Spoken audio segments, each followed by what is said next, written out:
আমাদের টিম কিন্তু এখন আগের থেকে অনেক শক্তিশালী টিম।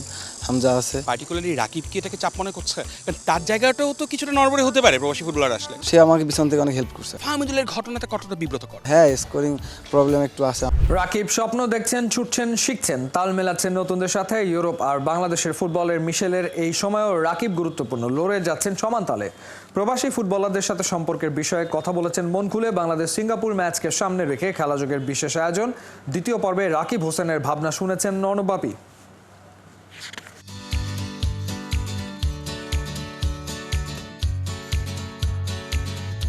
গতির সাথে ক্ষিপ্রতা, বুদ্ধি আর নিখুঁত নিশানাভেদ।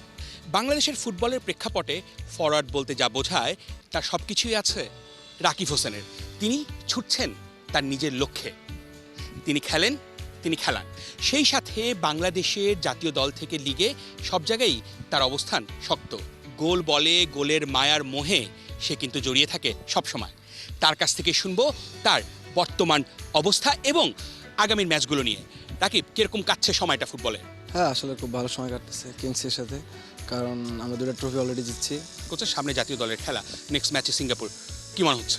হ্যাঁ, আসলে আমরা জানি সিঙ্গাপুর অনেক শক্তিশালী টিম, ওরা আমাদের থেকে র্যাঙ্কিংয়ে অনেক আগানো, কিন্তু আমাদের টিম কিন্তু এখন আগের থেকে অনেক শক্তিশালী টিম। হামজা আছে, সমিত আসতেছে। প্রবাসী ফুটবলারদের কথা বললেন, তারা দলের সঙ্গে যুক্ত হচ্ছে এবং ফুটবলের শক্তি বাড়ছে, ক্রেজ বাড়ছে। পার্টিকুলারলি রাকিব কি এটাকে চাপ মনে করছে? কারণ তার জায়গাটাও তো কিছুটা নড়বড়ে হতে পারে প্রবাসী ফুটবলার আসলে। আসলে এটা মনে করি না, কারণ আমি আমার অবস্থান থেকে সবসময় চেষ্টা করি ভালো ফুটবল খেলার জন্য। আমার দিক থেকে আমি সবসময় ভালো কিছু করার চেষ্টা করবো, এবং তারা আসাতে আমি চাপ মনে করি না। তারা আসাতে আমাদের দেশে অনেক উপকৃত হয়েছে। হামজার সঙ্গে পার্টিকুলারলি আপনার 1-to-1 কমিউনিকেশন কি ছিল? আসলে ওরকম কিছু ছিল না, কিন্তু সে যখন আমরা খেলতে নামি তখন আমাকে বলছে, তুমি যেভাবে খেলতেছো ওভাবেই খেলো, যদি আমরা যখন অ্যাটাক অথবা ডিফেন্স যাবো একসাথে যাবো। সে আমাকে পিছন থেকে অনেক হেল্প করছে আর কি। হামজা নিজেও খুশি বাংলাদেশের ফুটবলারদের আন্তরিকতায়। আপনিও বললেন যে সে যেভাবে ফুটবলারদের সঙ্গে মিশেছে সেটা আসলে আপনারা কল্পনাও করেননি। তারপরেও কিন্তু কিছু ঘটনা ঘটছে। ফাহমিদুলের ঘটনাটা কতটা বিব্রতকর? না, আসলে মানুষ বাহির থেকে অনেকে অনেক কিছু বলে, কিন্তু আমরা তারা যেভাবে বলছে ফাহমিদুলকে নিয়ে, আমরা আসলে ওভাবে না। কারণ ফাহমিদুলের সাথে আমাদের সাথে অনেক সম্পর্ক ভালো ছিল, আমরা ওদের সাথে মজা করছি যখন প্রথম থেকে আসে। আপনি দেখতে পারবেন সোশ্যাল মিডিয়ায় সাদ, জামাল ভাই, তারিক, এরা কিন্তু একসাথে আমরা ঘোরাফেরা করি। তো তারা আর আমরা আমরা নিজেদেরকে আলাদা মনে করি না। বাহিরের মানুষ মনে করে মেবি, কিন্তু আমরা কোনো সময় বাহিরের অথবা কোথা থেকে আসলো, এটা আসলে দেশের প্লেয়ার আমি মনে করি।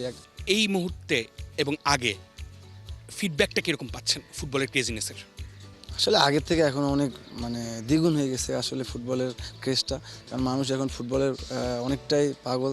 হামজা ওরা আসাতে আমাদের স্কোরিংয়ের সমস্যা, এই জায়গাটা ইমপ্রুভের জন্য রাকিব আসলে এক্সট্রা এফোর্ট কিছু দিচ্ছে কিনা?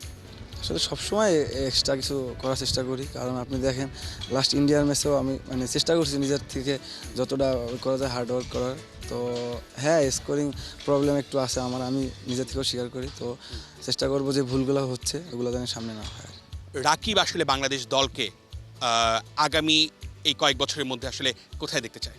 আসলে আমাদের র্যাঙ্কিংটা অনেক পিছানো, আমরা অ্যাজ এ টিম আমি মনে করি আমরা এখান থেকে আরও সামনে থাকার টিম, 140 থেকে 50 র্যাঙ্কিংয়ে থাকার মতো টিম আছে এখন যে পর্যায়ে আমরা আছি, এবং সামনে আমাদের সাফা আছে।